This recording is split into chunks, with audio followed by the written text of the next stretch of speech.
Hello guys, this is Jeet and you are watching here physics in my view. तो आज हमारा topic था transistor और इसके बाद हमारे पास बचेगा सिर्फ ऑपरेशनल एम्पलीफायर। इससे पहले हमने जैसे कि मैंने बताया था कि अगर थोड़ा सही से बताया जाए तो ऐसा कहा जाएगा कि इलेक्ट्रॉनिक्स को दो भागों में बांटा गया था, जिसमें डिजिटल हमने पढ़ी थी, एनालॉग में हमने क्या कहा सेमीकंडक्टर डिवाइसेस के बारे में पढ़ा था, और फर्मी शिफ्ट के बारे में पढ़ा था, और पी जंक्शन डायोड के बारे में पढ़ा था, बाइसिंग पढ़ी थी, जेनर डायोड पढ़ा था। उसके बाद कहीं आगे जाकर मैंने उसके न्यूमेरिकल और ट्रांजिस्टर में जाकर छोड़ा था। तो आज हम स्टार्ट करते हैं ट्रांजिस्टर से। उससे पहले मैं एक न्यूमेरिकल करा देता हूँ, बुकलेट उठाएंगे और न्यूमेरिकल को देखेंगे। डायोड का न्यूमेरिकल है जिसमें गेट की भी हेल्प ली गई है, तो दिखाता हूँ मैं तुम्हें। आंसर उसमें आएंगे क्वेश्चन में। जिसके पास ये बुकलेट होंगी वो समझ रहा होगा मैं कौन से क्वेश्चन की बात कर रहा हूँ। पेज नंबर 183, पेज नंबर 183 पे आओ, देखो क्वेश्चन उसमें लिखा हुआ है। Page number 183 question 1। एक सर्किट दे रखा है इस तरीके से। अगर आप चवन प्रकाश भारती जी या गौरव सिंह जी बता पाते हैं इसका आंसर तो हमें बहुत खुशी होगी, नहीं बता पाते हैं तो भी दुख नहीं होगा। ठीक, स्टार्ट करते हैं। तो सर्किट आपने देख ही लिया होगा, तो आप जरा बताएं इसका आंसर क्या हो सकता है आपके हिसाब से।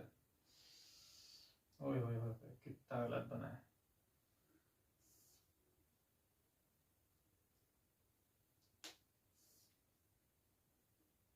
बताओ चमन।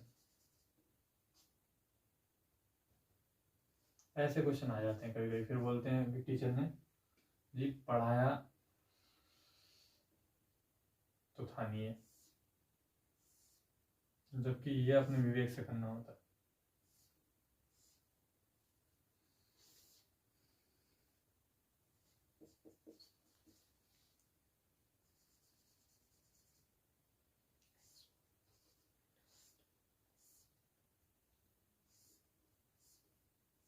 इसका सॉल्यूशन भी दे रखा है क्या? है? दे रखा है? फिर तो गौरव बताएगा इसका आंसर। क्या बोल रहा, बोर्ड पैक करूंगा? यार इतना जिद मत कर, वहीं से बता दे।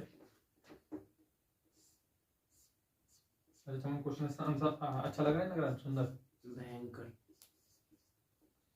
तो बताइए कि इसका आंसर क्या है। ठीक, चार ऑप्शन दे रखे हैं, ए डॉट बी, ए बार, ओ बार, ओ बार वगैरह, और ये क्वेश्चन है एमएसक्यू का। एमएसक्यू इन द सेंस बहुत सारी चीजें इसका आंसर हो सकती है, मतलब 3 ऑप्शन भी हो सकते हैं, 2 ऑप्शन भी हो सकते हैं।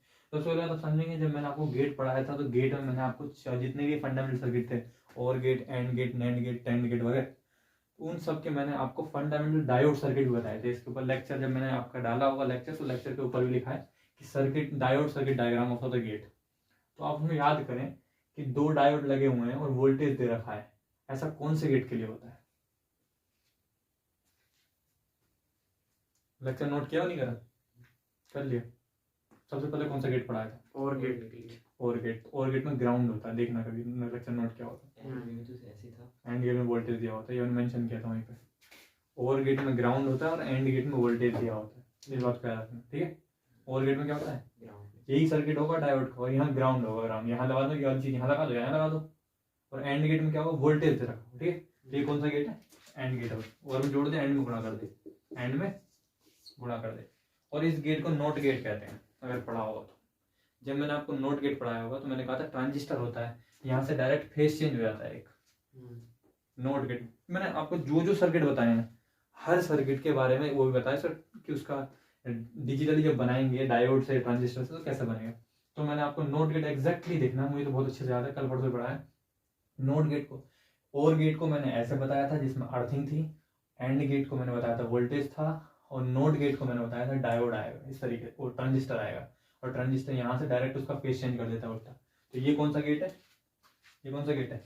नोट गेट है। अगर यहाँ से सिग्नल ए जाता है तो यहाँ क्या पहुंचेगा? ए बार। और ये खुद भी एक नोट गेट है, तो यहाँ पे क्या पहुंचेगा? ए बार का होल बार, मतलब क्या पहुंचेगा?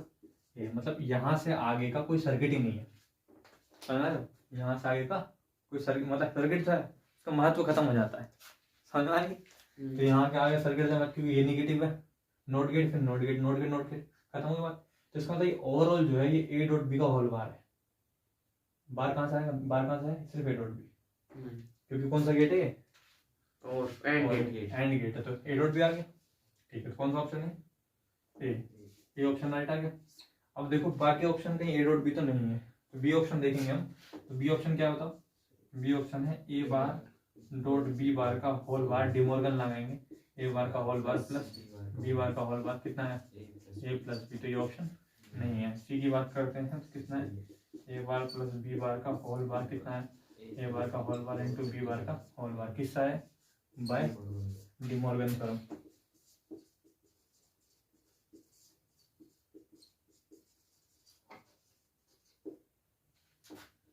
कितना है? ये ऑप्शन है। डी की बात करते हैं, डी कितना है?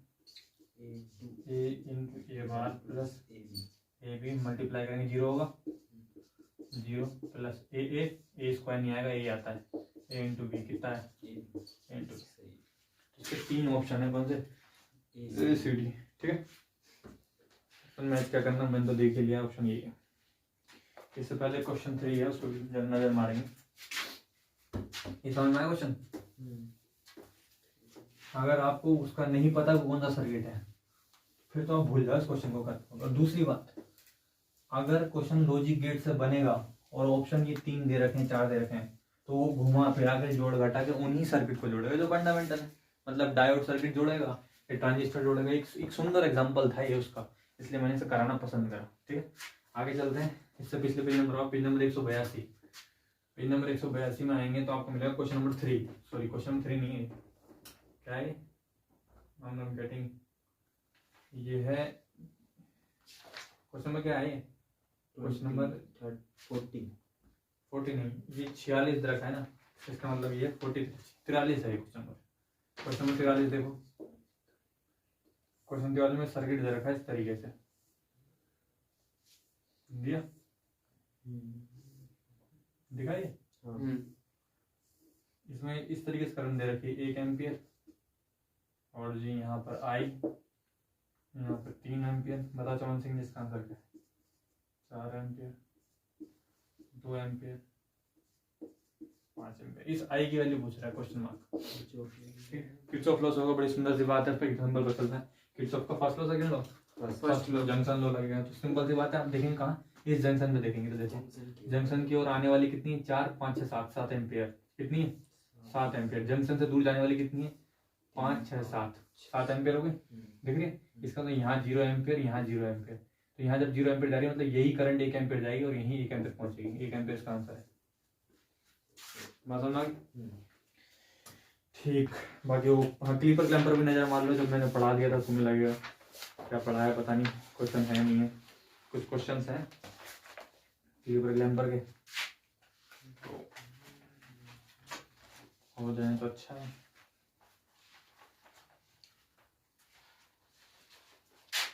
क्लीपर क्लैंपर,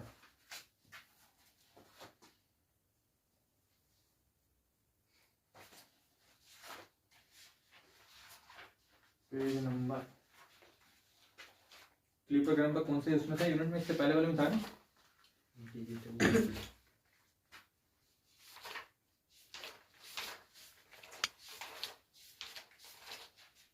ये रहा, इसमें आओ, page number 167, page number 167, paper 2014,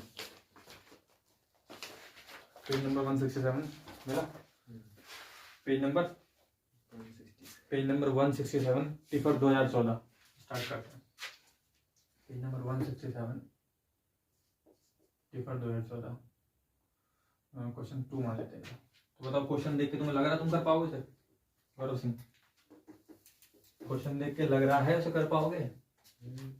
simple question है यार, इसमें कुछ वो थोड़ी है, रेजिस्टेंस का तो कोई मतलब ही नहीं। ठीक है, तो नॉर्मल सर्किट बना दे रहा हूँ मैं, ये हो गया। अरे बहुत करे थे यार ऐसे, तो तुम्हें हो पाएगा नहीं हो पाएगा?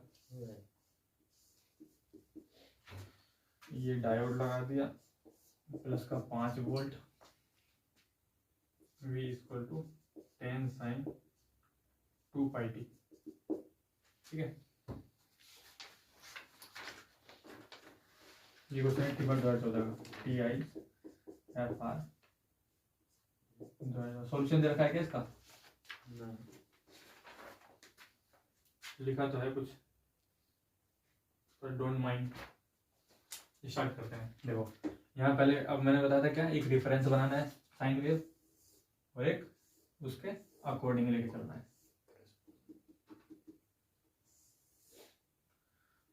ठीक है, ये इनपुट है और हमें आउटपुट बनाना है। पहले बताओ, प्लस वोल्टेज आएगा, फॉरवर्ड रिवर्स। फॉरवर्ड फॉरवर्ड होगा तो क्या आएगा? प्लस के 5 वोल्ट, वायर की तरफ बिहेव करेगा तो क्या मिलेगा आपको? प्लस के 5 वोल्ट। पक्का पता है आपको? प्लस के 5 वोल्ट मिलेगा। ठीक, साइन वेव है ये। साइन वेव का मतलब ये 5 वोल्ट किसका दे रखा है? ये डायोड का है भैया। 5 वोल्ट डायोड का क्या? डायोड का वोल्टेज है। Cut off voltage. हाँ, डायोड का कट ऑफ वोल्टेज है, फिर वो कहाँ काम करेगा? रिवर्स बायसिंग में। डायोड ऐसे क्वेश्चनों में जब डायोड को फॉरवर्ड बायसिंग में आता है, ये जेनर डायोड नहीं है ना, डायोड नॉर्मल डायोड है। अगर फॉरवर्ड बायसिंग में काम करेगा तो ये जो बिहेव करेगा 5 वोल्ट की तरह बिहेव करेगा। 5 वोल्ट की बैटरी की तरह। बिल्कुल।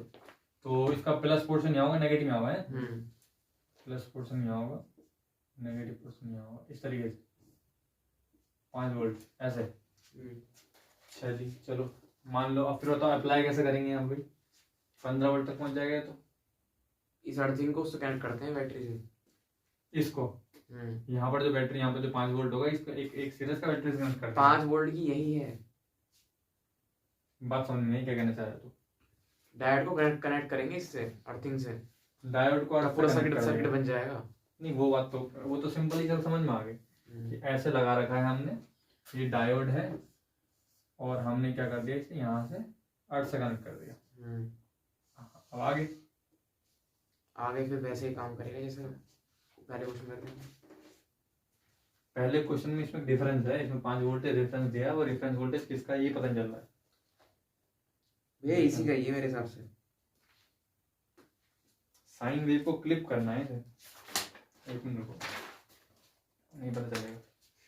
तो negative half cycle output will same as the input during the negative half cycle diode will be reverse bias, but for the positive half cycle when the voltage at the point A will be greater than 5 volt diode will be work in forward bias। अगर 5 volt से अरे यार, ये battery लगी हुई है, battery लगी हुई है। क्वेश्चन देख रहे हो? ये क्वेश्चन ऐसे है, ये बैटरी यूज के आगे वाली बैटरी लगी हुई है, वो मैं तो बोल रहा हूँ। डायरेक्ट पॉजिटिव रेफरेंस दे रखा है, ये ऐसे है। तो 5 से नीचे काम करेंगे फॉरवर्ड बायस। इस तरीके से है, प्लस 5 वोल्ट, तो ये प्लस का 5 वोल्ट हो गया, समझ आ रहा है? अब यहाँ पे क्या करेंगे, साइन वेव बनाएंगे, बना लिया। एक रेफरेंस वेव बनाएंगे, बना लिया। जल्दबाजी में गलत बना रहा हूँ। साइन वेव बना लेंगे और इसका रेफरेंस वेव बनाएंगे और देखेंगे, बिना रेफरेंस वेव क्या चला देता हूँ। 1 वोल्ट गया, कितना गया? 1 वोल्ट। 1 वोल्ट क्या होगा? Forward reverse? Reverse. Reverse reverse मतलब यहाँ पे खुला हुआ है, तो वोल्टेज हमें नहीं मिलना चाहिए। पॉजिटिव यहाँ रिवर्स कहाँ से हो रहा है भाई? रिवर्स हो रहा है ना। अगर हम प्लस का 5 वोल्ट अगर यहाँ अप्लाई करते हैं, प्लस का 5 वोल्ट यहाँ अप्लाई करते हैं, तो इससे ज्यादा हमें भाई रिवर्स होगा ऑफकोर्स। अब ये 5 वोल्ट की बैटरी जो है इसी तरह लगाई जाए, ये लिखा है but with the positive half cycle will voltage will just greater than 5 volt diode will be work in forward bias. Diode forward तक बायस तरह बिहेव करेगा। अगर फॉरवर्ड बायस होगा तब आउटपुट वोल्टेज नहीं दे रहा है। क्वेश्चन में कुछ लोचा है क्या? साइन वेव है और इनने जस्ट उल्टा कर रखा है। उल्टा इन द सेंस कि जो जब हमें फॉरवर्ड हमारा रिवर्स बायस होगा, रिवर्स वाले वोल्टेज मिलना चाहिए, नहीं मिलना चाहिए। मतलब अगर ये रिवर्स बायस में होगा तो खुला है। हाँ, ये वैसे नहीं दिख रहा जैसे हम देख रहे हैं इसे। ये इधर तरफ लगा हुआ है डायोड, उसके पैरेलल में आएगा आउटपुट यहाँ से लेना है।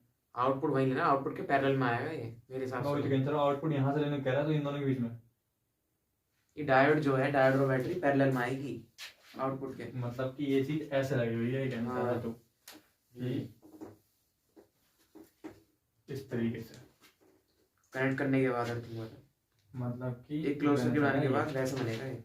ऐसा ले लिया और डायोड जो था यहाँ से था, ऐसे मोड़ा दिया हमने इस तरीके से, और एक बैटरी है 5 वोल्ट की। इस तरीके से बनेगा।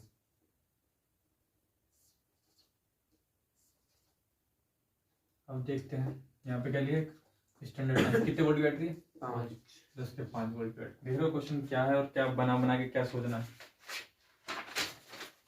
चलो भाई हाँ, अब लग रहा है काफी हद तक सही, क्योंकि अगर सीरीज में आएगा तो कभी भी वो चीज जस्ट उल्टी पड़ जा रही है, तो देख -5 वोल्ट बैठ। हाँ पूरा जस्ट उल्टा बैठ रहा है, तो ये एग्जैक्टली ऐसा है। थोड़ा एक दो बार और पढ़ेंगे वो समझ आ जाएगा। स्टार्ट करते हैं। ये 1 ओम रेजिस्टेंस है, ठीक है। तो अब क्या करना है, हमें 1 वोल्ट देते हैं हम इसे, और देखते हैं यहाँ प्लस का 5 वोल्ट है, तो कैसे बाइसिंग में 4 वोल्ट रिवर्स बाइसिंग, उसमें रिवर्स 1 वोल्ट है, ये 5 वोल्ट है, कैसे बाइसिंग में रिवर्स बाइसिंग, मतलब खुला हुआ है, खुला हुआ मतलब इनपुट मिलेगा। कब तक मिलेगा, तो रेफरेंस साइन वेव बना है, ये है रेफरेंस साइन वेव, और इसके आधार पर हम आउटपुट बनाएंगे, और आउटपुट को हम कुछ इस तरीके से बनाते हैं। तो अब क्या हो रहा है कि जो साइन वेव है उसमें स्टार्ट, ये तो आउटपुट, ये है आउटपुट हमारा। तो इसमें क्या करना है कि हमें जब तक 2 वोल्ट 3 वोल्ट दूंगा तो तब तक ये रिवर्स रहेगा। कब तक रिवर्स रहेगा, 5 वोल्ट तक ये रिवर्स बाइसिंग रहेगा। तो 5 वोल्ट तक मिलेगा, उसके बाद क्या हो जाएगा, फॉरवर्ड हो जाएगा। 5 वोल्ट से कम जितने भी मान मिलेंगे उन सबके लिए रिवर्स बाइसिंग रहेगा। बात समझ आ रही? तो ये 5 वोल्ट से कम जितने भी मान होंगे उन सबके लिए रिवर्स। तो सारा वेव जो है इस तरीके से क्लिप हो जाएगा ऊपर का। बात समझ आ रही है? पॉजिटिव। हाँ, तो मतलब आंसर तो बिल्कुल सिंपल था, क्वेश्चन बहुत ही सिंपल, बस वो ज्योमेट्रिकल रिप्रेजेंटेशन जो है वो थोड़ा अलग दे रखा है, वो सोचना है। बात समझ आ रही? बहुत ही अलग सवाल था यार, ये तो 36 बार कर रखा है। सवाल कर लिया था। हाँ, तो इसमें कुछ नहीं था, यही था, ऑफ कोर्स यही था। इसका मतलब V आउटपुट प्लस का 5 वोल्ट, रिप्रेजेंटेशन अलग से रखा था, ठीक। वो अर्थिंग इसलिए कर रखा था। बिल्कुल नोट कर लेंगे इसे हिसाब से, और क्लिपर होने के पॉजिटिव क्लिपर होगा। कई बार क्वेश्चन नहीं देता है तो हमें क्या करना होता है, नाम पता करना पड़ता है। तो पॉजिटिव क्लिपर का नाम है, और ऑप्शन देखो कौन सा है, बी। ऑप्शन बी है, ऑफ कोर्स। क्लिपर के और क्वेश्चन करते हैं ताकि डाउट क्लियर हो जाए। क्लिपर क्वेश्चन है इसमें, clipper clamper.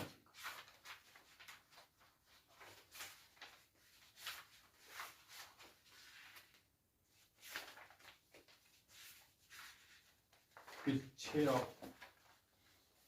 Page number 128, page number 128 पर आओ, पेज नंबर 128 आ गए, पेज नंबर 128, पेज नंबर है 128, क्वेश्चन बताओ कौन सा है। For network of figure. तो अब इसमें क्या दे रखा है, एक normal Gaurav Singh ji same question है, बस क्या है इनपुट सिग्नल जो है थोड़ा सा चेंज किया गया, ठीक है। स्टार्ट करते हैं। आप सर्किट जो है इस प्रकार दे रखा है, एक रेजिस्टेंस है और इस तरीके से है। सबसे पहले हम जो करते हैं, इनपुट सिग्नल सही से बनाते हैं ताकि आगे आपको आउटपुट बनाने में दिक्कत ना हो। सबसे पहले इनपुट सिग्नल बनाते हैं सही से, स्टार्ट। तो इनपुट जो है वो ट्रायंगुलर वेव दे रखी है कुछ इस तरीके से, देखो दिख रही है। कहाँ तक है इसका मैक्सिमम एम्पलीट्यूड 16 प्लस का 16 वोल्ट, और मिनिमम एम्पलीट्यूड माइनस का 16, ये माइनस का 16 वोल्ट है, सॉरी माइनस का 16 वोल्ट, ठीक है। मिनिमम नहीं मैक्सिमम सर्किट दे रखा है ऐसे, ये रेजिस्टेंस है।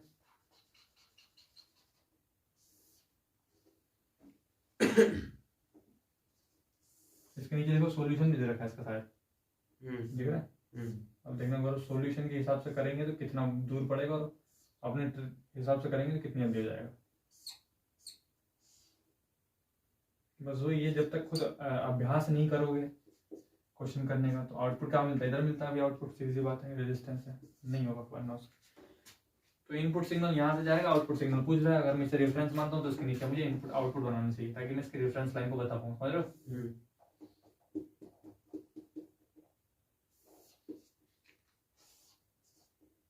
स्टार्ट करते हैं।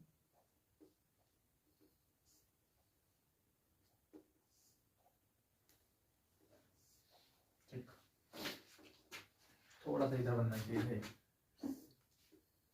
ध्यान नहीं दिया जस्ट इसके नीचे रहेगा तभी सिमेट्रिक आंसर आएगा। तो बात करते हैं, ये डायोड में आपका प्लस का 4 वोल्ट अप्लाई कर रहा होगा, और डायोड से हमने कहा कि आपके ऊपर कौन सी वेव अप्लाई की जाती है, तो इन्होंने कहा मुझे नहीं पता, पर ऐसी वेव है जिसका एम्पलीट्यूड लगातार बढ़ता है लीनियरली और 16 वोल्ट तक जाता है। तो मैंने कहा जहां तक भी बढ़े, अगर लीनियरली बढ़ रहा है तो मैं 1 2 3 करके मान सकता हूँ। जब मैं 1 मानता हूँ तो यहाँ पर 1 वोल्ट है, यहाँ पर 1 वोल्ट है, और यहाँ पर ज्यादा है पी की तरफ। जब पी की तरफ ज्यादा है, जब पी की तरफ ज्यादा है, जब पी की तरफ ज्यादा है तो फॉरवर्ड वाइसिंग, और फॉरवर्ड वाइसिंग में क्या रहेगा, वायर बंद रहेगा, थोड़ा के बाद वायर रहेगा, तो वायर में वोल्टेज मिलता है, नहीं मिलता है, नहीं मिलता, तो कोई वोल्टेज नहीं मिलेगा। इसका मतलब यहाँ पर वोल्टेज नहीं मिलेगा, इसके संगत कोई वोल्टेज नहीं मिलेगा, यहाँ पे इसके संगत कोई वोल्टेज नहीं मिलेगा, मतलब 0 वोल्ट। बात समझ आ रही है। आगे चलते हैं, इसके संगत कोई वोल्टेज नहीं मिलेगा। कब तक नहीं मिलेगा भाई, 4 वोल्ट तक नहीं मिलेगा। अगर 5 वोल्ट स्टार्ट करते हैं तो 5 वोल्ट जो होगा, जो 5 वोल्ट होगा, 5 वोल्ट की वजह से ये वाला वोल्टेज कम हो जाएगा और ये ज्यादा हो जाएगा, तो रिवर्स वाइसिंग में होंगे, तब जाके वोल्टेज बाहर मिलेगा। बाहर कितना वोल्ट मिलेगा ये बताने, क्वेश्चन तो ये है। जितना इनपुट होगा उतना ही, जितना इनपुट होगा उतना आउटपुट मिलेगा उसमें। सर्किट खुल जाएगा, बाहर जितना इनपुट होगा उतना आउटपुट मिलेगा 5 वोल्ट से। 5 वोल्ट से लेके 5 वोल्ट से तो आपका 4 वोल्ट तक तो काम करना बंद कर देगा। इसकी रेफरेंस लाइन कहाँ तक है, 4 वोल्ट, मान लो यहाँ तक है, ये तो है वोल्टेज लाइन, तो ये 4 वोल्ट तक तो कोई करंट नहीं देगा, यहाँ तक तो नहीं देगा। 4 वोल्ट से स्टार्ट करेगा, 4 वोल्ट से 4 वोल्ट से कम देते हैं तो ये फॉरवर्ड वाइसिंग में आएगा, 4 वोल्ट से कम देते हैं तो फॉरवर्ड वाइसिंग में आएगा। हाँ, तो 4 वोल्ट ही मिलेगा ना फिर आउटपुट में। 4 वोल्ट से कम देते हैं तो फॉरवर्ड वाइसिंग में आएगा, तो फॉरवर्ड वाइसिंग में आएगा, ये यानी तार बनेगा, तो ये वाला 4 वोल्ट मिलेगा बाहर। हाँ। बात समझ आ रही है। क्या हम पहले गलत कर रहे थे क्या, ना आप कहते हैं ना वहां तक नहीं मिलेगा, वहाँ साइन वेव थी ना, वहाँ साइन वेव, वहाँ सिचुएशन वर्क थी ना, मिलेगा इसमें ऑफकोर्स मिलेगा। तो 4 वोल्ट ये तो ये लाइन हो गई, समझ आ रहा है। तो यहाँ क्या मिलेगा, 4 वोल्ट मिलेगा, ठीक है। तो शुरू के सभी मानों के लिए क्या मिलेगा, 4 वोल्ट तक मिलेगा, शुरू के सभी मानों के लिए 4 वोल्ट कांस्टेंट मिलेगा, ठीक है। आगे चलते हैं, जैसे हम 5वें वोल्ट की बात करेंगे, तो 5वां वोल्ट जो है उसके लिए क्या करेंगे, 5वें वोल्ट के लिए कि ये जो है रिवर्स बाइसिंग में आ जाएगा, क्योंकि 5वां वोल्ट यहाँ आएगा और ये चौथा वोल्ट है, तो ये क्या है, ये पी टाइप की तरफ जो है कम वोल्टेज आ रहा है। बात समझ रही है, क्योंकि 5 वोल्ट है, नीचे 4 वोल्ट है, ऊपर 5 वोल्ट है, नीचे 4 वोल्ट है, जब पी टाइप की तरफ कम वोल्टेज आएगा तो कौन सी बाइसिंग होगी, रिवर्स बाइसिंग। तो रिवर्स खुल जाएगा, फिर कितने वोल्ट मिलेगा, इनपुट का ही आउटपुट, इनपुट का ही आउटपुट मिलेगा। मतलब इनपुट कितना था, 5 था, तो 5 मिलेगा, 6 का 6 मिलेगा, बिल्कुल सही बात है, ऐसे मान लेते हैं। चलो बात करते हैं मैक्सिमम अप्लाई करेंगे तो कितना मिलेगा, मैक्सिमम वोल्टेज अप्लाई करेंगे, तो मैक्सिमम वोल्टेज अप्लाई करेंगे ऊपर, तो नीचे क्या रहेगा, रिवर्स खुला रहेगा, तो 16 वोल्ट मिलना चाहिए था। लेट मी चेक, तो इसके संगत तो 16 ही मिलेगा, 16 ही मिलेगा।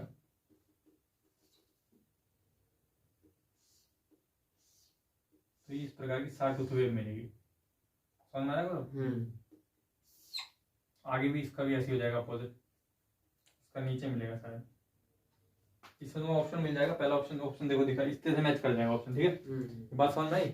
ये वाला एक इंपॉर्टेंट चीज थी कि यहाँ बाहर क्या मिलेगा, 4 वोल्ट मिलेगा, और ये इसका जो पीक है यहाँ से स्टार्ट होगा। और मुझे ये पूछना है कि क्या पहले क्वेश्चन में हमने कुछ गलत करा, नहीं वो तो सही था एकदम, सब सही थे, सब सही था। दिक्कत मतलब यहाँ पे ऐसे क्यों सिचुएशन अलग से लग रही है मुझे, ऐसा क्यों लग रहा है यहाँ पे कुछ अलग हुआ है, कुछ अलग नहीं हुआ, वहां पर भी तो वही हुआ था, वहां पे भी वही हुआ था, मैं बाहर कांस्टेंट वोल्टेज दे रहा था, वहां पे भी सही था ना, वहां पे भी 5 ही काट रहा था ना, वो 5 ही काट रहा था कांस्टेंट। अगर जब रिवर्स वाइसिंग वो फॉरवर्ड वाइसिंग में आ रहा था, वो 5 ही क्लिप कर रहा था, डायोड भी उल्टा था ना, सही है वो, सही है, सिचुएशन गलत नहीं हुई वैसे, वहां तो डिफरेंस ले गया था। ये समझ में आई की बात है, ठीक। और देखते हैं पेपर लाइन भर के क्वेश्चन पीछे हैं, देखो, अरे ये तो जिंदा क्वेश्चन पढ़ाए हुए हैं, देखो पेज नंबर इसका, पेज नंबर 125, पेज नंबर 125 दिख रहा है, पहला हो जाएगा, दूसरा हो जाएगा, देखते रहो, तीसरा हो जाएगा, चौथा हो जाएगा, 5वां भी हो जाएगा, 6वां भी हो जाएगा, सब करा रखे हैं, देख लो, 7वां करा दिया, 10वां करा दिया, ठीक है। ठीक, तो क्वेश्चन ये है, एवरेज से रिलेटेड ये कर लेते हैं, ठीक है। क्वेश्चन देखो, ये तुम्हारा है पेज नंबर 129 पर 12वां क्वेश्चन, 129 पर 12वां क्वेश्चन है।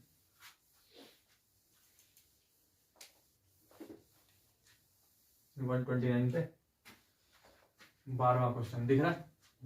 क्या पूछ रहा है बताओ, बोलो। गिवन फंक्शन, बताओ एक बार क्या फंक्शन दिखा है?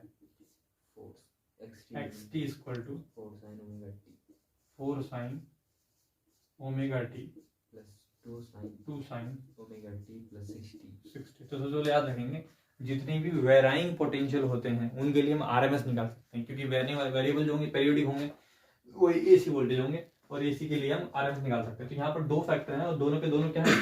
एसी हैं, तो इन दोनों के लिए हम आरएस निकाल सकते हैं, वी आरएमएस निकाल सकते हैं। ठीक है, इसका मैक्सिमम मान ये होता है, क्या होता है? मैक्सिमम मान ये होता है। अब पूछा क्या है इन्हें? पूछा है कि find the x RMS and x DC. सबसे पहली बात, क्या इसके साथ कोई कांस्टेंट टर्म जुड़ी है? कांस्टेंट टर्म नहीं जुड़ी है। जो कांस्टेंट टर्म जुड़ी होती है उसे डीसी कहते हैं। क्या कहते हैं? डीसी कहते हैं। इसका मतलब जब कांस्टेंट टर्म नहीं जुड़ी है तो एक्स डीसी आपका सिंपल है, जीरो आ गया। बात समझ आ रही? अब बात करते हैं आरएमएस की। तो जो एक्स आरएमएस होगा उसका फॉर्मूला होता है अंडर रूट पहली टर्म का आरएमएस वैल्यू, समझ आ रही? यहाँ लिखा हूँ x1 आरएमएस प्लस दूसरी टर्म का x2 RMS plus 2x1 RMS x2 RMS और दोनों का फेज डिफरेंस बीच का, उसका कोस फाई एक्स आरएमएस। किसी के आरएमएस वैल्यू का मतलब होता है उसकी पीक वैल्यू बटे रूट टू। जैसे वी आरएमएस का मतलब क्या होता है? वी नॉट बटे रूट टू। आई आरएमएस का मतलब क्या होता है? आई नॉट बटे रूट टू। तो यहाँ पे आरएमएस पीक वैल्यू 4 है, कितनी हो जाएगी? 4 बटे रूट टू का whole square plus 2 upon root two का होल स्क्वायर प्लस 2 गुणा 4 बटे रूट टू गुणा 2 बटे रूट टू गुणा कोस 60। ये 2 हो गया, 2 कट गया, 4 बटे 2 है नहीं, तो 4 चौक 16 बटे 2 प्लस 4 बटे 2 प्लस 4 दूनी 8 कोस 60 साइन 30 1 बटे 2 2 चौक 8 2 दूनी 4 2 अट्ठे 16 8 9 10 4 14। बताओ कितना है? 8 9 10 4 14 8 9 10 4 14 8 9 10 4 14 ये कितने? एक्स डीसी कितना आ रहा है? 0। क्यों? फिर डीसी कांस्टेंट कंपोनेंट नहीं। बात समझ में आई? अगर कोई एग्जांपल होता है तो मैं आपको और दिखाता हूँ। ये आओ पेज नंबर 127 पे, पेज नंबर 127 को आप क्वेश्चन 7, पेज नंबर 127 क्वेश्चन 7 देखा? बोलो क्या दे रखा है? Find DC value and RMS value of a signal. 127 question 7 क्या दे रखा है? ये फंक्शन दे रखा है x t equal to 2 plus 4 sine omega t. तो एक्स डीसी साफ दिख रहा है, कितना है? 2 है। X v r x RMS, x RMS कितना है? 4 बटे रूट 2। कहाँ से पता चला? आई नोट वैल्यू। लेकिन अब बात ये आती है एक्स आरएमएस निकालने के लिए जो हमने एक्स आरएमएस निकाला वो कितनी चीज का एक्स आरएमएस है? वो सिर्फ इस पार्ट का है। अब आरएमएस वैल्यू तो हमने इस पार्ट की निकाली है ना। अगर वो एक्स टी आरएमएस पूछता है, ओवरऑल आरएमएस वैल्यू पूछता है, तो वहां पे आपको क्या करना है? डीसी वैल्यू जो है और इसकी वैल्यू दोनों ऐड करनी पड़ेंगे। जैसे यहाँ पे फॉर्मूला देखो आप, एक्स डीसी का whole square plus x RMS का स्क्वायर का होल स्क्वायर दिख रहा है? वो सिचुएशन कब आएगी? मैंने क्या बताया कि ये आरएमएस निकाला है मैंने, एक्स आरएमएस इसका निकाला है सिर्फ इतने पार्ट का, और इसका आरएमएस पूछा है। Then x t RMS equal to under root x के डीसी पार्ट का स्क्वायर प्लस एक्स आरएमएस का स्क्वायर कितना हो जाएगा? अंडर रूट 2 दूनी 4 प्लस 4 चौक 16 बटे 2। सही है?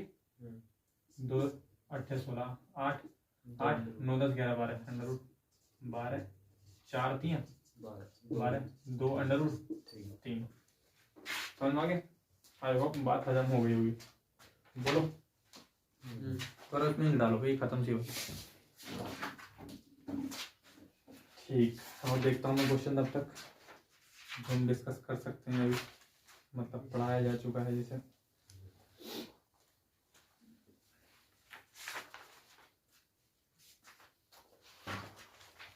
ट्रांजिस्टर है,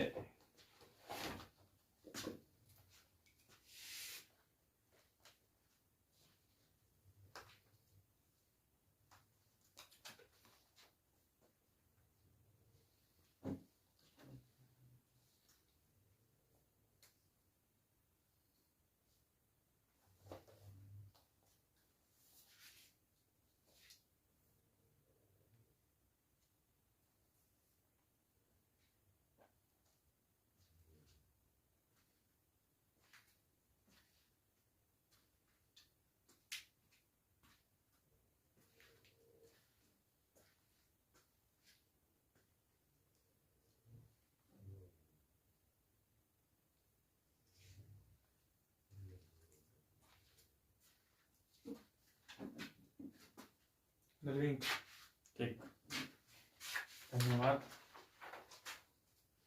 चलो फिर ट्रांजिस्टर की तरफ बढ़ते हैं, फिर कुछ क्वेश्चन लगाते हैं। और क्लीपर क्लैम्पर का कुछ बचा हो तो टिफर 2016 या ये देखा क्या? देखा नहीं देखा? इस पर आओ जरा, पेज नंबर 136, पेज नंबर 136 आ गए। टिफर 2016 क्या दे रखा है? एक कैपेसिटर दे रखा है सीरीज में और पूछ रहा है कि इसे कैसे डील करना है। आउटपुट पूछ रहा है, करा जा सकता है? नहीं, चमन सिंह करा जा सकता है। कैसे करोगे आप बताओ, कैसे करेंगे आप, कैसे करेंगे आप? ठीक, देखो जो फ्लो लगा के किरचॉफ फ्लो लगा के अभी दूसरी तरीके से करवाते हैं इसे। बताओ बताओ, पेज नंबर क्या है? 136। पेज नंबर है 136, 136। क्वेश्चन नंबर क्या है?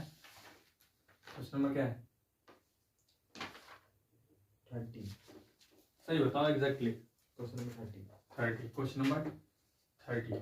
सर्किट दे रखा है किस तरीके का, रेजिस्टेंस दे रखा है, ठीक है। तो इसमें भाई साहब जनरली क्या लिखा हुआ है? एक कैपेसिटर लगा हुआ है,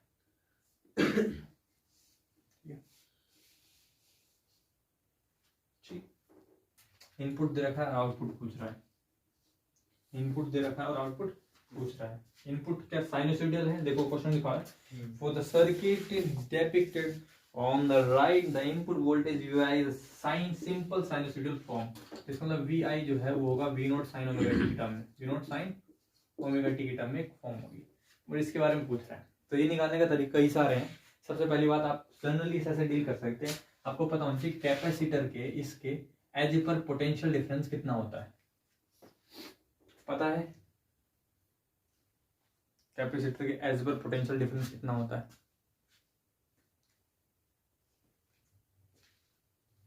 किनारों पर नहीं पता, देखो इतना होता है। तो अगर जनरली कैपेसिटर के कैपेसिटेंस का फॉर्मूला पता है? कैपेसिटर के कैपेसिटेंस का फॉर्मूला पता है? क्या होता है? किसके टर्म में? जनरल जो फंडामेंटल होता है कैपेसिटर के कैपेसिटेंस का formula, epsilon nought a upon d. Normally formula बिल्कुल simple, C equal to Q upon B। वो वाला फॉर्मूला। हाँ, तो लिखेंगे वी नो दैट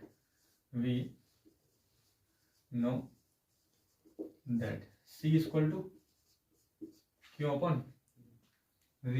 ओके, अगर यहाँ से V का मान निकालना चाहें तो ओके, डिफरेंशिएट करते हैं ऐसे लिख लो t q over d v. Output voltage की बात कर रहा है, आउटपुट करंट की देख लो पहले। आउटपुट वोल्टेज की बात कर रहा है। For the current are depicted right in the input Vi is a simple sinusoidal वो Vi तो वोल्टेज हो गया, आउटपुट वोल्टेज। तो आउटपुट वोल्टेज के लिए करेंगे आप, अगर यहाँ पर इस तरीके से निकालते हैं तो ये एग्जैक्टली डायरेक्ट हो जाएगा, पर करंट को डिफाइन कर रहा है। dt से डिवाइड करना है, dt dq over dt divide करो, dq ओवर dt और गुणा भाग करनी है ना, ऐसा कर लो dv और फिर यहाँ पर dt से गुणा भाग करके dt और dt। ये तो बन गया current, c equal to i upon dv into dt। c equal to i over dv over dt, इसकी मल्टीप्लाई करके c dv over dt equal to i।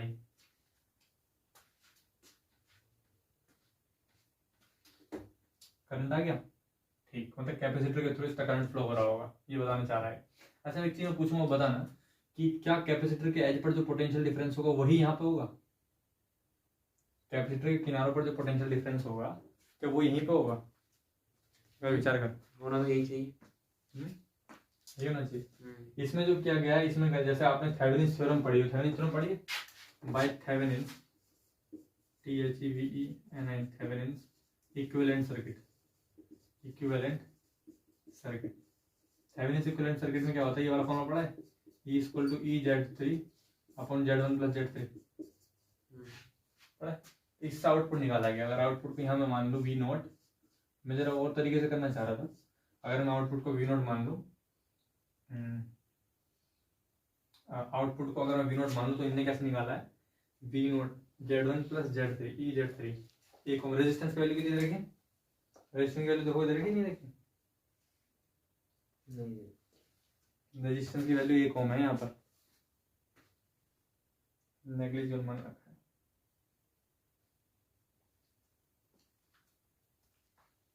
Integrator are के बाद सी आता है, 2 equal to R C integrator. सही तो है, इस तरीके से कर लो तुम, इसे इस तरीके से कर लो, बाकी दूसरे तरीके से बाद में देखेंगे। इस तरीके से करो। ये क्या निकाला है मैंने, बताओ। करंट, कैपेसिटर थ्रो करंट निकाल लिया, ठीक। तो अगर मुझे ये मैं जो V है यहाँ पर, ये V जो है, V क्या है यहाँ पे, पोटेंशियल, पोटेंशियल है। V कौन सा पोटेंशियल है यहाँ पर, इसके एज पर पोटेंशियल है। अगर उसे निकालना पड़े तो हम क्या करेंगे, उसके एज पर पोटेंशियल निकालने के लिए हम क्या करेंगे, हम इनपुट करंट जो यहाँ से आ रही होगी करंट, उसको इंटीग्रेट करना पड़ेगा। यहाँ से देखो, अगर निकालना पड़े कितना है, देखो dV over dt equal to i upon c, या V equal to integral i over c है। करना पड़ा नहीं करना, मतलब कहीं ना कहीं इंटीग्रेट करना पड़ा, इसलिए सर्किट को इंटीग्रेटर भी कहा जाता है। मतलब इनपुट सिग्नल को इंटीग्रेट कर दो तो आप इसका आंसर पा सकते हैं एक तरीके से, ये कहना चाह रहा था मैं। लेकिन दिक्कत यही थी कि वोल्टेज दे रखा और करंट, मैं करंट को लेकर चल रहा हूँ, तो क्या करंट वोल्टेज समतुल्य होगा नहीं, इस परिस्थितियों को लेकर जा रहा था। तो वो अलग चीज हो गई, क्योंकि ओपैम्प भी अभी दिमाग में है कि ओपैम्प भी पढ़ाना है, तो थोड़ा उसमें हो गया कोलैप्स। तो ये जो डेरिवेशन समझ में आया, जब कैपेसिटर है और कैपेसिटर के एज का पोटेंशियल ही आउटपुट में जा रहा है, तो हम ये मान सकते हैं कि कैपेसिटर का पोटेंशियल कैसे निकाला जाएगा। ये आप ये मान के चले, I equal to C DV और dt फॉर्मूला होता है। तो अगर V निकालना तो कैसे निकालेंगे, इंटीग्रेट करेंगे। किसे, इनपुट को। इनपुट का करंट ही वोल्टेज के संगत होता है, तो इसे इंटीग्रेट करना होता है, इसे इंटीग्रेट करना है। इसे क्या करना है, इंटीग्रेट करना है। अब साइन वेव कैसे बनती है, साइन वेव बनता है ऐसे, जो कि इनपुट था। और साइन का इंटीग्रेशन क्या होता है, कोस। कोस, और कोस का वेव कहां से स्टार्ट होती है, वो स्टार्ट होती है ऐसे। ऐसा चित्र जो होगा वो आंसर होगा। बी ऑप्शन देखो, ठीक है, समझ आ रही। तो भविष्य में अगर क्वेश्चन आते हैं तो आपको डायरेक्ट ये करना है कि अगर ये R दे रखा है और C दे रखा है, मतलब R के बाद C आ रहा है, तो RC को इंटीग्रेटर कहते हैं। क्या कहते हैं, इंटीग्रेटर कहते हैं। बात समझ में, पहले C हो तो डिफरेंशिएटर, और CR को डिफरेंशिएटर कहते हैं। डिफरेंशिएटर का एग्जांपल दे सकता हूँ मैं, ये बात समझ आई। मेरा करंट और उसमें वो हो रहा था, तो कोई दिक्कत नहीं। C और R को डिफरेंशिएटर कहते हैं, पर वो आगे एग्जांपल है, चलो एग्जांपल आएगा तो बताऊंगा। फिलहाल हम ट्रांजिस्टर स्टार्ट करते हैं, ठीक है। छोटा सा टॉपिक है, ट्रांजिस्टर पढ़ेंगे, थोड़ा स्टेबिलिटी फैक्टर के बारे में जानेंगे, और फिर मैं ओपैम्प पढ़ाऊंगा, और फिर बात खत्म हो जाएगी, चैप्टर खत्म हो जाएगा, ठीक है। ट्रांजिस्टर स्टार्ट करते हैं। लो बुकलेट,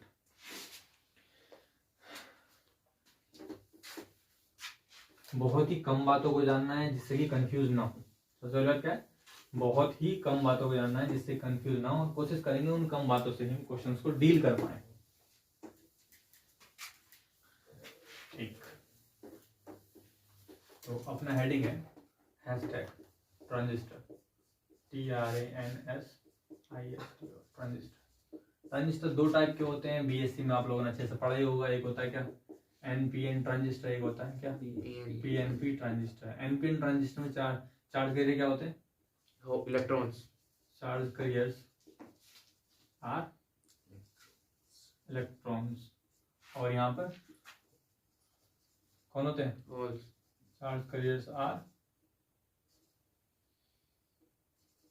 होल्स। सिंबल की बात करें तो इसका सिंबल कैसा होता है,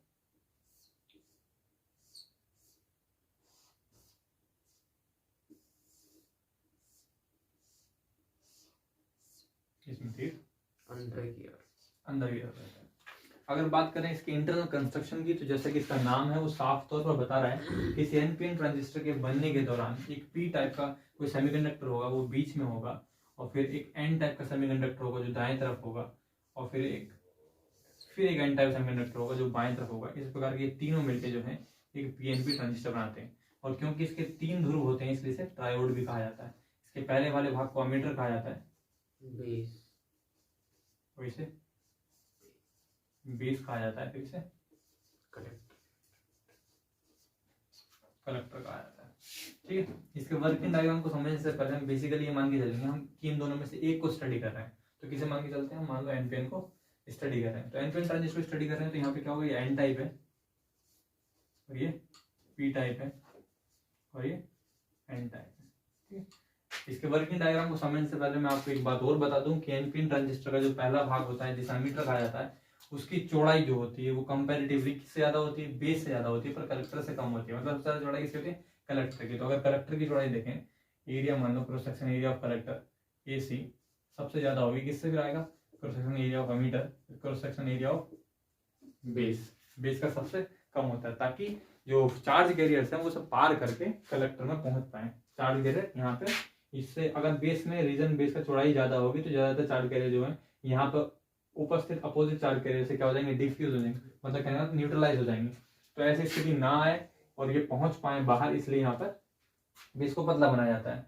और चूंकि चार्ज कैरियर यहाँ पर कलेक्ट होते हैं इसलिए इसका नाम कलेक्टर होता है। और कलेक्टर में स्टोर्ड चार्ज अच्छी तरह से हो पाए और ज्यादा चार्ज आ रहे हो कम जगह में तो आपस में टकराएंगे और थर्मल अनस्टेबिलिटी आएगी। और थर्मल अनस्टेबिलिटी को खत्म करने के लिए कलेक्टर की चौड़ाई सबसे बड़ी रखी जाती है। तो कलेक्टर की चौड़ाई सबसे ज्यादा होगी और एमीटर की चौड़ाई उससे कम होगी और बेस की चौड़ाई सबसे कम होगी। तो बात करते हैं एक जो आपका जो ट्रांजिस्टर है वो वर्क कैसे करता है, ट्रांजिस्टर के वर्किंग प्रोसीजर के बारे में बात करेंगे। ट्रांजिस्टर के वर्किंग प्रोसेस के बारे में बात करेंगे। Hashtag working process, working process of transistor. Transistor के वर्किंग प्रोसेस को समझने के लिए आपको अच्छी तरीके से पता होना चाहिए पीएनपी और एनपीएन जो एन टाइप सेमीकंडक्टर थे वो कैसे थे और उसमें कौन कौन से मटेरियल मौजूद थे। चित्र बनाते समय आप इस बात का ध्यान रखेंगे कि जो आपने बोला है वही हो रहा हो, मतलब कि आपका जो कैपेसिटर है, आपका जो कलेक्टर है वो ज्यादा चौड़ा हो, बेस सबसे कम हो और एमीटर जो है वो थोड़ा कम चौड़ा हो। तो इस चीज को याद रखेंगे। और इसका ये टर्मिनल जो हो जाएगा ये कहलाएगा आपका एमीटर, क्या नाम है इसका, नाम एमीटर, इसका नाम बेस है, इसका नाम कलेक्टर है। ये हो गया कलेक्टर और ये हो गया बेस। नाम यहाँ लिख दे रहा हूँ मैं, एमीटर। चलो छोड़ो, हम कौन सा ट्रांजिस्टर लेके चल रहे हैं, एनपीएन। ठीक है, तो यहाँ पे लिख दिया मैंने एन ट्रांजिस्टर हो गया। एनपीएन ट्रांजिस्टर हम लेके चल रहे हैं। अब बात आता है ट्रांजिस्टर की बाइसिंग किस टाइप से लेंगे। अगर आपको एम्पलीफायर सर्किट बनाना है या आपको स्विच बनाना है उसके आधार पर बाइसिंग चेंज की जा सकती है और बाइसिंग ही डिसाइड करेगी क्या चीज बनने वाली है। कुछ चीजें मैं आपको ऐसे लिखाऊंगा जो आपको याद करनी है ताकि वो सरलता से एडजस्ट, जैसा भी एक सिचुएशन थी कैपेसिटर हम इंटीग्रेटर की तरह यूज करते हैं, अगर ये चीज याद है तो हम डायरेक्ट कर सकते थे। तो वैसे यहाँ पर मैं कोई चीज बताऊंगा। फिलहाल हम लोग आगे जाके अल्फा बीटा रिलेशन भी पढ़ने वाले हैं जो कि एक एम्पलीफायर की देन है, एम्पलीफिकेशन फैक्टर के। तो हम क्या करेंगे, एज एम्पलीफायर ही डील करके चलेंगे कि एम्पलीफायर में कैसा लेके चलना है। तो हम करना क्या है कि जो एमीटर है और ये बेस है और ये कलेक्टर है, तो आपका एनपीएन है तो एन में क्या होंगे, यहाँ इलेक्ट्रॉन होंगे।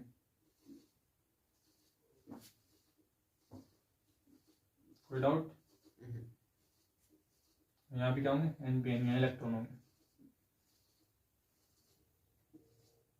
कोई थ्योरी नहीं लिखनी, कुछ नहीं लिखना, बिन मतलब की थ्योरी में कुछ नहीं रखा। क्वेश्चन ज्यादा से ज्यादा लगाने की कोशिश करना।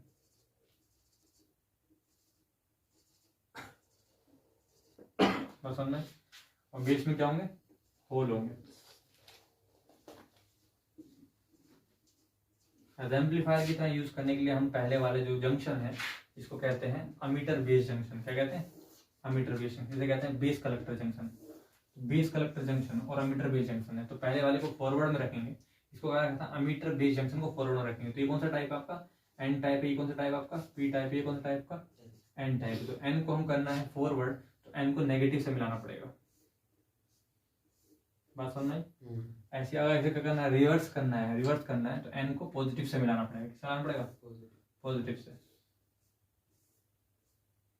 ठीक है, और ये बैटरी आप थोड़ी बड़ी रखेंगे क्योंकि यहाँ पर कलेक्टर थोड़ा बड़ा है तो लोड ज्यादा ले सकता है, इस सिचुएशन को मानते हुए। तो ये फॉरवर्ड वाइसिंग है, रिवर्स वाइसिंग है, और बैटरी का पोटेंशियल मूव करेगा कि चार्ज करेगा कि इस तरफ बहना है, और उसके आधार पर एक फंडामेंटल लाइन आएगी आई इक्वल आई प्लस आई सी, उसको हम मानकर चलेंगे। उसी के निगमन के लिए हम इतना प्रबंध कर रहे हैं। तो देखते हैं फिर कि कैसे आगे बढ़ते हैं। ये आपका नेगेटिव पोटेंशियल है, क्या ये नेगेटिव पोटेंशियल नेगेटिव पार्टिकल को अट्रैक्ट करेगा या रिपल करेगा? बड़ी सीधी सी बात है, क्या कह रहे हैं, रिपल करेगा। इनने क्या कहा था, रिपल ही कहा था ना, तो ये रिपल करेगा। तो negative potential negative charge particle को रिपल कर दिया। तो मेरा दूसरे कलर का यूज कर लेता हूँ ताकि अच्छे समझ में आए। पाकिस्तानी कलर का यूज कर दूँ, इसने क्या करा, रिपल कर दिया इस तरह। ये सारे चार्ज पार्टिकल की तरह रिपल करेंगे। थोड़ा क्वांटम मैकेनिक्स के लिए बचा रखे थे, तुम खर्च करवा दे रहे हो मेरा मार्कर, ठीक है।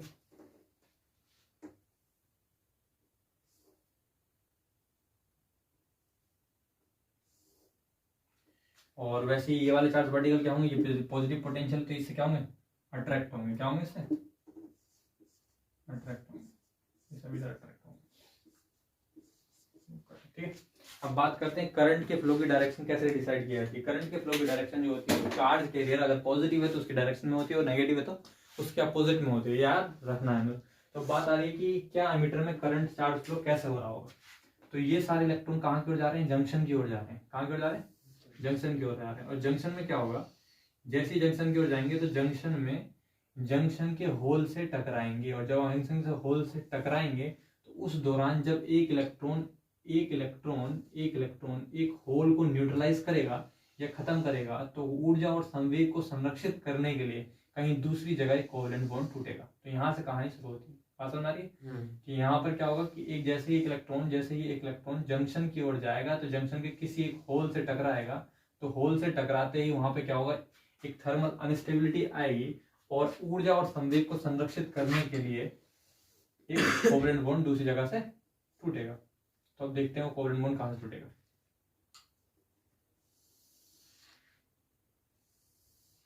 ठीक है। बात समझ आ रही है। तो पूरी वर्किंग प्रोसेस फिर से बता रहा हूँ कि जब कभी आपको पीएनपी ट्रांजिस्टर या एनपीएन ट्रांजिस्टर को एज एम्पलीफायर यूज करना होता है, तो उस दौरान उसके अमीटर बेस जंक्शन को फॉरवर्ड वाइसिंग में रखा जाता है। फॉरवर्ड वाइसिंग में रखने पर बैटरी का नेगेटिव, जिस बैटरी का नाम क्या है, बैटरी VEB, बैटरी VEB, इसका नाम क्या है, बैटरी VBC।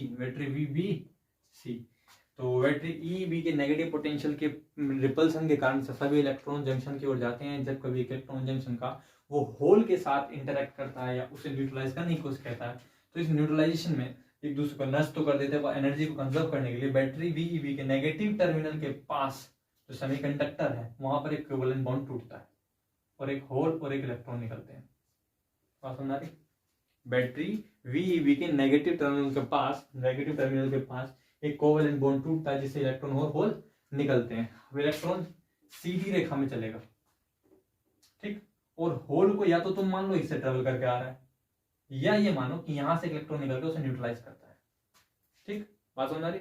या तो आप मानो होल नीचे आ रहा है, या मानो यहां से इलेक्ट्रॉन निकल के उसे न्यूट्रलाइज कर रहा है। दोनों ही स्थिति में आपको करंट को नीचे दिखाना पड़ेगा, क्योंकि होल क्या है, पॉजिटिव क्वांटिटी है, तो नीचे जा रही है, इलेक्ट्रॉन ऊपर जा रहा है, तो वो अपोजिट डायरेक्शन जाता है। इस करंट को हम IE कहते हैं। क्या कहते हैं, IE कहते हैं। बात समझ आ रही है इतनी, आगे चलते हैं, ठीक।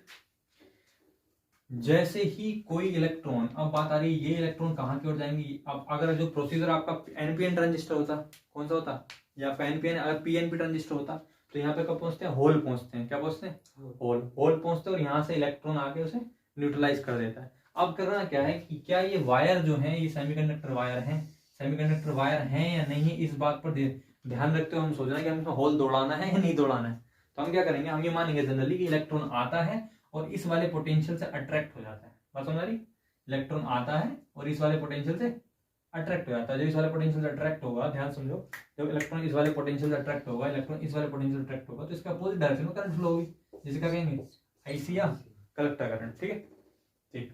अब क्या होगा, अब यहाँ पर सिचुएशन ये आती है कि ये अगर हम यहाँ मानते हैं यहाँ से होल निकलता है रिपल्सन के दौरान, सिचुएशन समझना, अगर यहाँ से होल निकलता है रिपल्सन करके, वो होल इसके साथ इंटरेक्ट करेगा। दो थ्योरीज है यहाँ पे, क्या बोलते हैं, एक तो मैंने कहा कि डायरेक्ट यहाँ से आता जाता है, ठीक। दूसरा क्या कहते हैं, यहाँ से पॉजिटिव पोटेंशियल के रिपल्सन की वजह से होल निकलता है। क्या निकलता है, होल, और वो होल यहाँ से जाएगा और इस इलेक्ट्रॉन से कोलिजन करेगा या उसे न्यूट्रलाइज करेगा।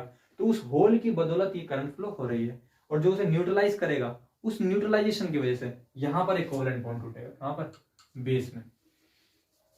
जब बेस में कोवेलेंट बॉन्ड टूटेगा तो यहाँ से भी एक इलेक्ट्रॉन होल पेयर निकलेगा। वो इलेक्ट्रॉन होल पेयर में से किसी एक को अट्रैक्ट करवाना है। देखो कैसे होगा, ठीक।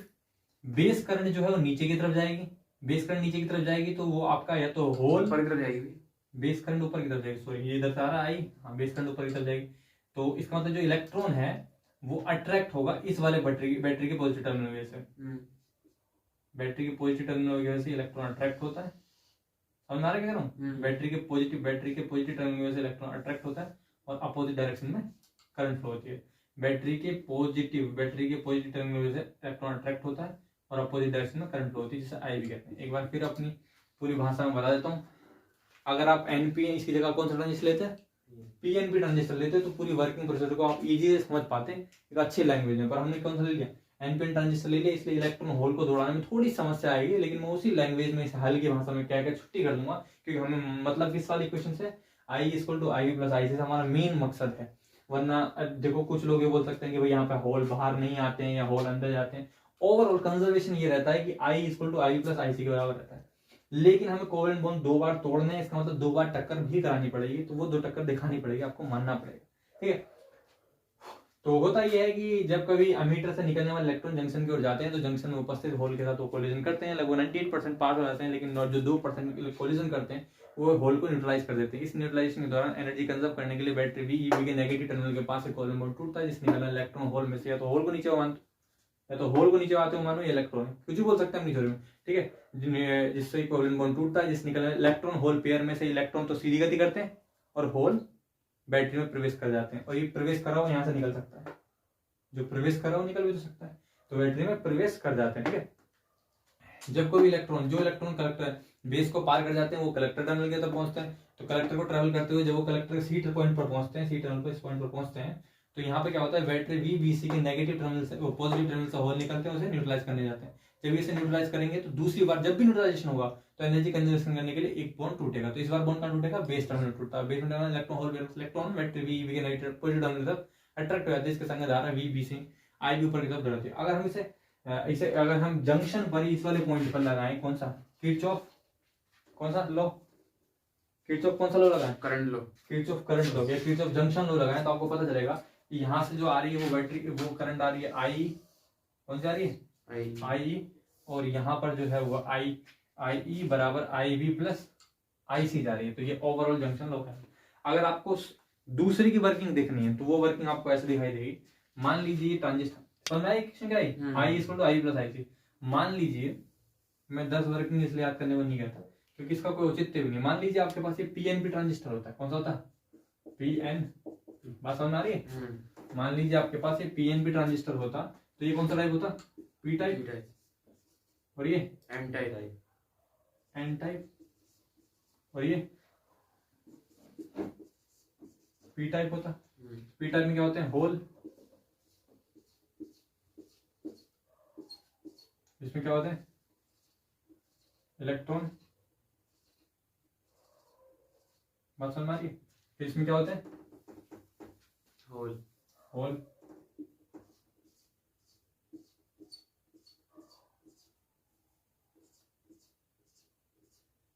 ठीक। अब करना क्या है, बैटरी फॉरवर्ड रखना है, पी टाइप को प्लस से मिलाओ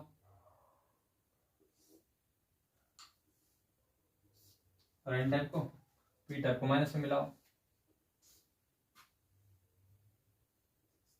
ठीक है। ठीक, बैटरी की पॉजिटिव टर्मिनल के रिपल्सन की वजह से सारे होल जंक्शन की तरफ जाते हैं, जंक्शन से लगभग 98% पास हो जाते हैं, 2% जो न्यूट्रलाइज करते हैं उनकी वजह से क्या होता है कि एक दूसरे को न्यूट्रलाइज कर देते हैं। जब कभी होल एक इलेक्ट्रॉन को न्यूट्रलाइज करता है तो वहाँ बैटरी के पॉजिटिव टर्मिनल के पास एक कोवेलेंट बॉन्ड टूटता है, जिससे निकलने में इलेक्ट्रॉन होल पेयर में से होल सीधे चले जाते हैं, जबकि इलेक्ट्रॉन जंक्शन की सहायता से नीचे की ओर आ रहा होता है। इस इलेक्ट्रॉन, अब जो इलेक्ट्रॉन है वो कहाँ है, इलेक्ट्रॉन इस पॉजिटिव टर्मिनल से अट्रैक्ट हो, जब इलेक्ट्रॉन पॉजिटिव टर्मिनल से अट्रैक्ट हुआ है तो इसका मतलब करंट कहाँ जाएगी, ऊपर की ओर जाएगी, करंट चलो ऊपर की ओर चलिए, आगे देखते हैं आई अमीटर करंट, ठीक है। अब बात करते हैं यहाँ लगभग 98% जो पार निकल जाते हैं उनमें से जो कभी कोई होल ट्रेवल करता हुआ जंक्शन जो कलेक्टर टर्मिनल सी पर पहुंचता है तो बैटरी वीबीसी के नेगेटिव टर्मिनल से निकलने वाले एक इलेक्ट्रॉन से न्यूट्रलाइज कर देता है। इलेक्ट्रॉन के निकलने की वजह से धारा नीचे की ओर बहती है, कैसे बहती है, नीचे की ओर ऐसे। और जब कभी एक इलेक्ट्रॉन एक होल को न्यूट्रलाइज करता है तब बैटरी के यहाँ बीच वाले जंक्शन बेस पर कोवेलेंट बॉन्ड टूटता है, जिससे निकलने वाला इलेक्ट्रॉन होल पेयर में से होल अब हमें होल अट्रैक्ट करवाना पड़ेगा क्योंकि हमें करंट नीचे लानी है। हमारी बात, करंट नीचे लानी है ना, वो नीचे ऊपर पहुंच गए तो यहाँ पे क्या होगा, निकलने वाले इलेक्ट्रॉन होल पेयर में से जो होल है वो बैटरी के नेगेटिव टर्मिनल द्वारा अट्रैक्ट होता है। सेम थ्योरी है, समझ है। कंजर्वेशन बनाने के लिए एक ना एक बार तुम्हें होल को ट्रेवल कराना पड़ेगा वायर के थ्रू बेस करंट के लिए, समझ रही।